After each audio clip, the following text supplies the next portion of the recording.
mulabirako olaba tubakkiriza okuzika omuntu wammwe.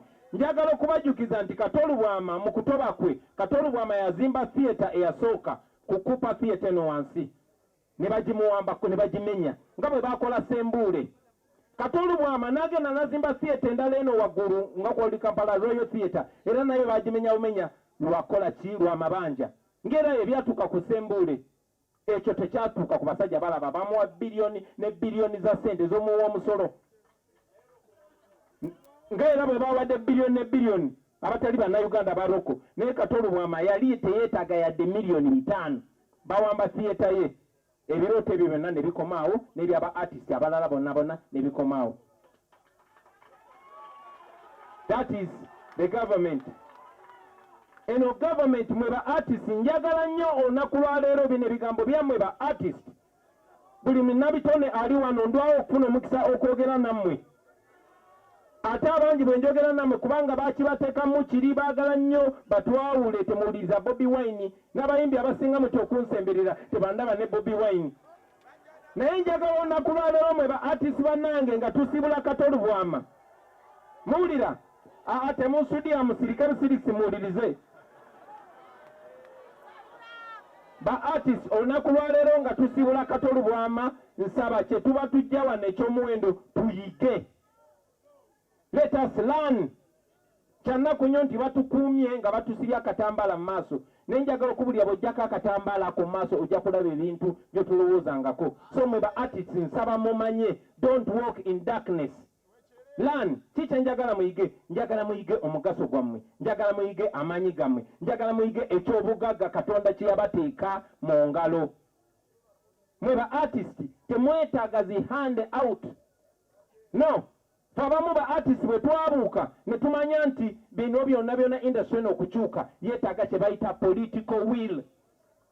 Singa abantu abatufuga baali baagala obulamu bukyuke tebeetaaga kola kintu kyonna, beetaaga kwagala bwagazi obulamu bwa art bukyuke. Obulamu gavumenti ebafuga bwe batayagala obulamu bwamwe bukyuke, amazima ga Katonda tebugenda kukyuka. Lwaki njogera bwe nti? That is what politics does. That is what politics does. Olunaku olumu nali wa Pademan nga mukyalidde n'ensanga artist ng'ava Eritrea. Mbanzize nangamba nti aze ku recordinga Uganda kuba tasobola ku recordinga waabwe. Nemuga enange zize ku mixinga kayimba kange. Nagamba, have you already given your script to the minister? Nambuza nti by'oyimba minister yabikkiriza. Kubanga Eritrea basirika mpola mpola ne batekinga step emu after another paka bafuuka baslave. Era namwe mujjukira bulungi nnyo nti bali balesa amateeka nti gwe okuyimba oluyimba oba okola omuzannyo minisita alina okukkiriza. Temubijjukira? So it takes the political will. I know twalubudde bulungi naye honorable Sereko kankozesa eddakiika endala 3 bano ba artist ndwawo bafuna. So mwe ba artist it takes the political will. Bwe nagenda mu parliament namanya nti nze nyina emirimu mingi, omulimu ogusooka ku representing aba artist, naye omulimu omukulu ku representing abannayuganda bonna, kuba wali abalimi, wali abasawo, waliwo abaki, nze ne mmanya nti eddagala lya kujjako dictator n'engenda okujjako dictator. Naye ne mbateekerayo Bakyagulanyi abalala, Dr. Hildeman Sabeero gy'oyongere ojjeko wano sebo. Basebo ne bannyabo nabuuka kyekyantwala mu bukulembeze mwe ba artist mumanyi saali yala. Right? Mina yala man. No sir.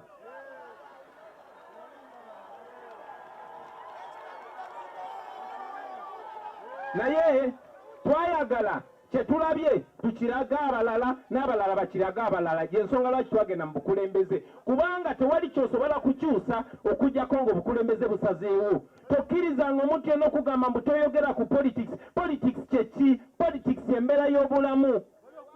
Politics yasalawo n'emyaka emeka gy'ogenda okuwangaala.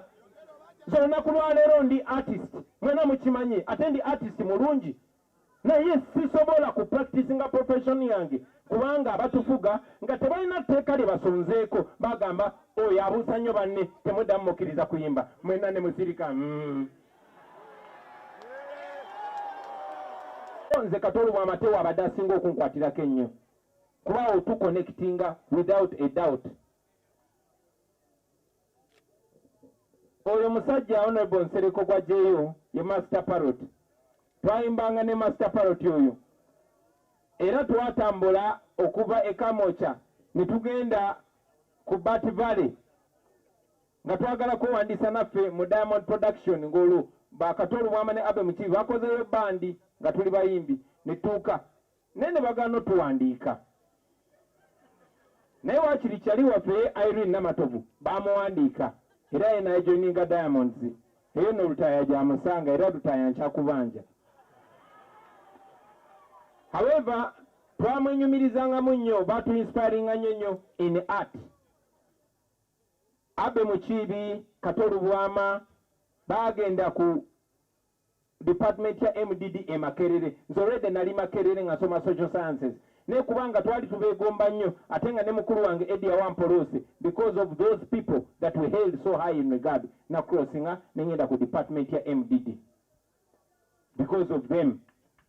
Era tebakomawo ne badevelopinga theatre mu Bugubi mbadde wano ngera Honorable Mpuga bwakyogeddeko nenda babasajja ba Museveni bajja bagamba nti eno yembeera ya NRM esobozesa abantu okuzika kwegamba bakirabira nti n'okusobola okuzika abantu baffe baba batuyambe nnyo.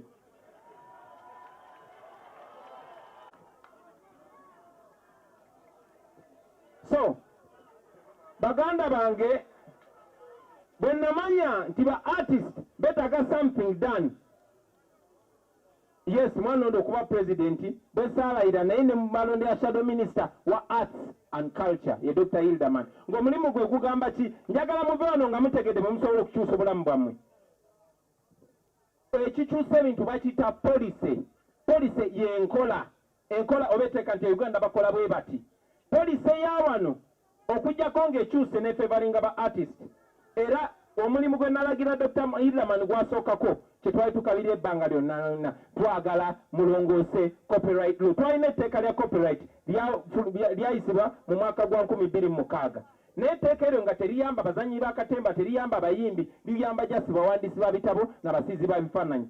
Dr. Hilderman ne mugamba genda osinkane ba artists bonna mu drafting kye mwagala kibeere mu Uganda mu tteeka eryo. Bannange tulina abayivu bangi nnyo benjabagolo basaba mumuwulirize. Tulina muganda wange oyo John Segawa gwe artist atayagala kumpuliriza wuliriza John Segawa abimanyi. Tulina ba artist nga muzeeyi wange muzeeyi Ashraf Semogerere gwe atayagala kumpuliriza muwulirize basoma articles among you mwina Silver Kyagulanyi mwina muganda wange ono Bujingo oyo Buju twasoma naye Makerere. So Silver Kyagulanyi kubanga he's an artist ate Silver Kyagulanyi nkakasa nti ye lawyer mu Uganda muno mwonna asinga oku understandinga copyright. Ne tusaba Silver Kyagulanyi abenchmarkinge oba tunulire etteeka lya music industry ya Nigeria n'akwata najjamu ebiyambye aba Nigeria okugaggawala n'abissa mu tteeka Hilderman lyabaga. Naye nga bamanyi gavumenti ya Museveni teyagala mugaggawale era gavumenti yayanguwa mangu njagala mumpulirize mwe ba artist. Gavumenti yayanguwa mangu negenda nerumba Hilderman nemugamba kateteeka tulitambuze ffenna ne Law Reform Commission. Law Reform Commission kyekitongole kya gavumenti ekiyamba okutereeza mu mateeka paka olunaku lwaleero kubanga baali baagala dikozesa bazanyira ku mitwe ate nammwe mwana bababuzaabuza mangu. So abantu Hilderman be yafuna nabo leave mu parliament ogenda okubaga amateeka agaabwe gaayisibwa dda. Gavumenti ya Museveni yali very quick okuyisa etteeka lya Honorable Nsereko erya computer misuse naye tebannaba kuyisa etteeka lya Hilderman lyeyaleeta. Njagala obbasaba mwe ba artist kuba mbagambe njagala tuve wano nga negye mulaga mulabayo muli enenya mweka temujja kugamba nti tetwabalaga kituufu. Musobola okukwatagana mwenna ne muleeta buli omu ekirowoozo kyalowooza nti kyekiyinza omuyamba ne mubisa mu tteeka lino. Gavumenti ya Museveni bw'eba ebalumirirwa mugigambe nti ffe oba mwagala tukyawe Kyagulanyi artist munnaffe muyise etteeka lino lituyambe. Etteeka eryo teriyamba Kyagulanyi.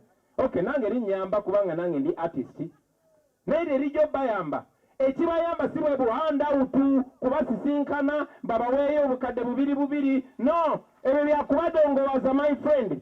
kino kyemukola njagala mukikole kiyambe mmwe kiyambe n'abaliddawo ne artist ali ekalamoja nga teyeetaaga kujja Kampala bammanye ne artist ali embalala nga teyeetaaga kujja Kampala bammanye temulina kubeera ku mmase ya muntu yenna etteeka eryo bwe liyita ligenda kubeerawo emyaka n'emyaka lijja kuyamba oba owagira gavumenti oba togiwagira oba oyagala Kyagulanyi oba tomwagala naye nga bwe mbagambye nti eno gavumenti teyina interest ya kubalaba nga mugaggawadde kuba bwe mugaggala muba temukyasobola kufukamirira muhoozi bwe mugaggala muba temukyasobola kufukamirira Museveni artist mu understanding open your mind muli bagezi nnyo njagala mu understanding ate namwe abakitegedde nsaba muleme kulimba balala ndaba nnyo nga batadde nnyo ssente how can you give 30 billion to artists to do what era muba mwagala balwanagane bulwanaganyi nga tewali kigenda kukyuka